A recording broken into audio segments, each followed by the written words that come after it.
Hello বন্ধুরা, তোমরা সবাই কেমন আছো? দ্বিতীয় একটি নতুন ব্লগে তোমাদের সকলকে স্বাগত।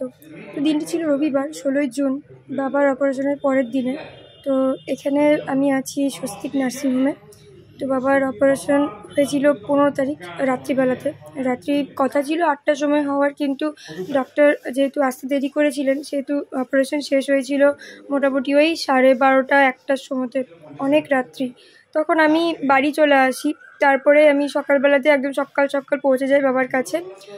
যাক, বাবার যে অপারেশনটা হোপফুলি একদম সাকসেসফুলভাবে হয়েছে। এবং বাবা কালকে রাত্রে মানে কি বলবো, অপারেশনের পর যে ব্যথাটা হয় মানে খুবই আর কি ছটপট করছিল ব্যথাতে, কিন্তু এখন আগের থেকে একটু স্টেবল আছে।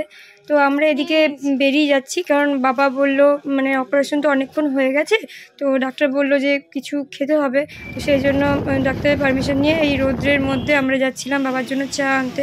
বাইরে প্রচণ্ড রোদ গরম, বাপরে বাপ।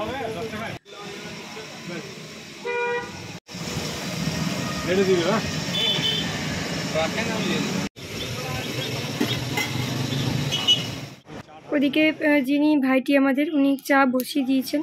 তো যাই হোক, দোকানে ভিড় ছিল না বলে আমরা তাড়াতাড়ি পেয়ে গেছিলাম।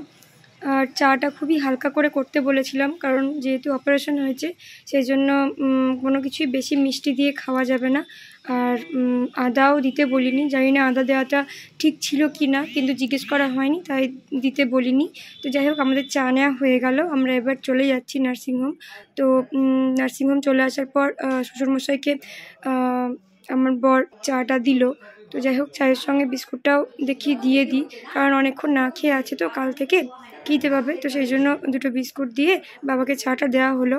বাবা বুঝতে পারছি উঠতে খুবই অসুবিধা হচ্ছিল, কিন্তু কি আর করা যাবে।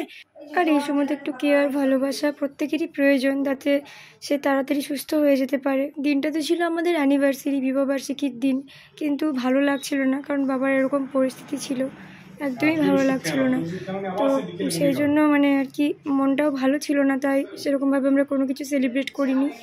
বাবার কাছেই ছিলাম সারাদিনই, শুধু সন্ধ্যেটুকু একটু বেরিয়েছিলাম। তো যাই হোক, এই ব্লগটা, সন্ধ্যের ব্লগটা আমরা বেরিয়েছিলাম, কোথায় কোথায় গেছিলাম সেটা এখানে দেখাবো না, সেটা নেক্সট ব্লগে আমি তোমাদের সাথে শেয়ার করে দেবো। তো যাই হোক, আমি বাড়ি চলে এলাম। প্রচণ্ড টায়ার্ড লাগছে বন্ধুরা, সেই ভোর থেকে উঠেছি। আর তারপরে বাবার সঙ্গে দেখা করতে গেছিলাম, কারণ রাতে তো আমি বাবার সঙ্গে দেখা করতে পারিনি, তাই সকালেই গেছিলাম, এসে নিয়ে ওখানেই ছিলাম বাড়ি কাজকর্ম কিছু সেরে। তো চলি বন্ধুরা, নেক্সট ব্লগে দেখা হচ্ছে। সবাই ভালো থেকো, সুস্থ থেকো, টাটা।